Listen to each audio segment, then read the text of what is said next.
If we think of 1492 as the traditional start of American history, that is when Columbus sails across the Atlantic Ocean, we often have a sense that the Europeans had that they've discovered a new world.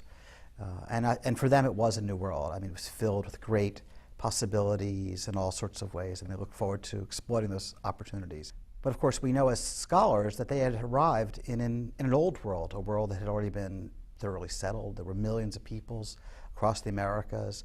North America alone might have been divided into as many as 500 separate sorts of communities. And one of the early mistakes that Europeans made is that Europeans looked at this landscape and, in their words, they saw a wilderness. The Pilgrim governor, William Bradford, in 1620, looking out at what modern-day Massachusetts, said that the Pilgrims had arrived and they'd come into a vast wilderness filled with hideous beasts and hideous men, and they didn't know what multitude there were of them.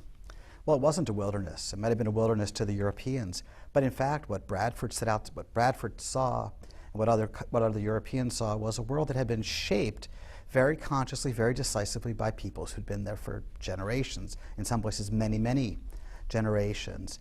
I mean, they'd really understood the world that they lived in, and they'd found ways to master that world. They'd found ways to communicate across what you might think of as tribal or indigenous boundaries. There were mediums of exchange like wampum, small shells, harvested in Long Island Sound or Narragansett Bay that archaeologists have found deep into the interior. I mean, these are people who lived in a very sophisticated, complex societies. It was anything but the wilderness the Europeans thought.